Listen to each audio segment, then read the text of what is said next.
Hello and welcome to another episode of Chairman of the Board.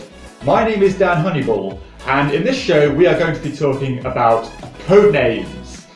Now, Codenames is essentially a word association game. It's for 2+ players or 4+ players if you want to be playing competitively.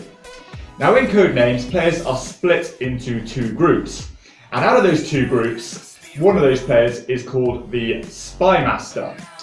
Now, the Spy Master is designated to give clues to the rest of the players called field operatives, and the field operatives must use those one-word clues to locate a series of words that only the Spy Master knows.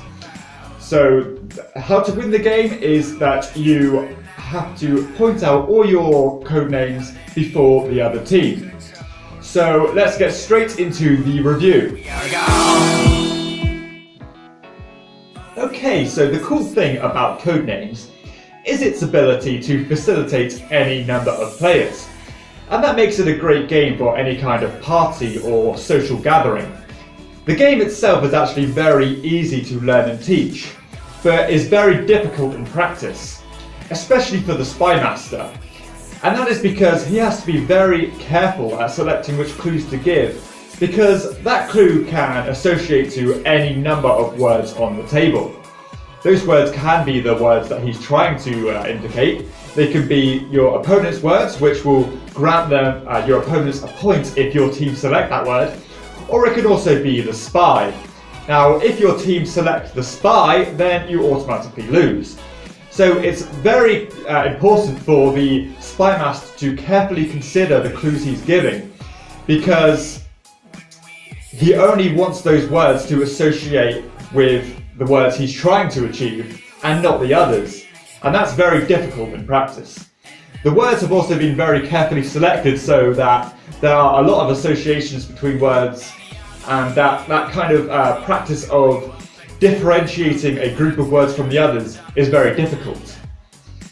It's also very interesting to discover how differently people think, because sometimes the clues that the Spy Master give just don't click with the players, and they can't understand the kind of thought process that the Spy Master is going through, and that creates a cool concept of interaction as players are trying to think how the Spy Master is thinking.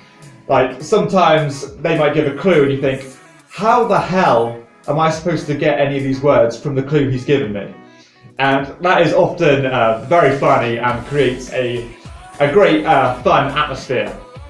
The game is also very affordable, so it's almost worth taking a punt at this, because I think it's under £15, and I don't think there's much room to actually not enjoy this game, even if it's only for a few, maybe a few instances a year when you have the appropriate player count to enjoy Codenames at its finest.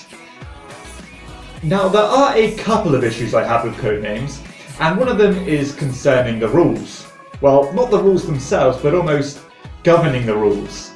So the rulebook specifically states that players are not allowed to give anything else than a one-word clue. This is the Spy Masters we're talking about. And what you'll find is that often those Spy Masters give a bit more than that. They usually maybe give a bit of body language, or the way they say the clue will kind of help the players to find the word they're looking for. You'll also sometimes find that they give some kind of pre-narrative to further help their group. Like, for example, they might say, "Oh, this is a tenuous clue, but I'm going to say this." Now, to me, that's blatant cheating, or it is cheating, and it can kind of spoil the game if one team is abiding strictly to the rules and one team is doing that. So that's something to bear in mind, and maybe you should clear that up before even playing the game. Another thing is that the words are completely random, so often the way the words are distributed between teams are not fair. For example, one team might get a group of words that are very easy to link to each other, while the other team they're lumbered with a group of words that you just cannot get a common clue to help their team, and that can be a bit frustrating because there's nothing you can do about it, especially if you're the spy master and your opponent is completely bossing the game and you're there just scrounging for one answer at a time. Another thing that I think is worth mentioning is, although I don't have a problem with this myself, every time I've played Codenames, someone has mentioned the cards themselves. What you'll find is each card in Codename is printed twice on each face, the name of the card that is, so that players on each end of the table can see. One of those boxes is a lot more clearly written than the other. So I've had a lot of complaints from players saying, oh, I can't read it properly from this side, can you flip the cards over? So I thought that was something worth mentioning because it's been said a lot to me. And the final thing, which I think is quite important, is that if you play Codenames without a timer of any sort, then the game can kind of drag on too long. You'll find that the spy masters are there deliberating on a word for far too long, and it loses the interest of everyone else, and it really kills the energy. So I would really, I'd really recommend putting a timer on this, or you can risk losing the players. So taking all this into consideration, let's go into the conclusion.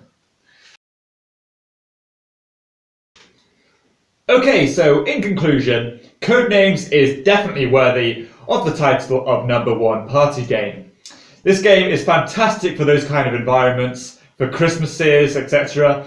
So, because anybody can pick this up and play it, you don't rely on your knowledge of the game to enjoy it, you rely on your own knowledge. And that kind of proves that sometimes the simplest concepts are the best. The game is so affordable, so I would really recommend you give this a shot, even if you only play it at those special occasions. But honestly, pick this up, you're going to love it. As I said in my criticisms, definitely use a timer. That's what will keep the energy of the game, and it will stop it from drifting off and becoming maybe a bit boring. It's not a boring game, so use that timer to get the most out of Codenames. I hope this video has been a help to you to decide whether to pick up Codenames or not. Do it. This has been Chairman of the Board. Thank you very much for watching. Stay tuned for the criteria breakdown of Codenames, where I'll give an overview of the scores and how I've rated it at each category that I choose to rate my games at. If you've enjoyed the video, please hit like, check out my other videos. I'm going to be looking at getting more content out every week. Hit subscribe, so I look forward to speaking to you all down the line. Thank you very much. This has been Chairman of the Board.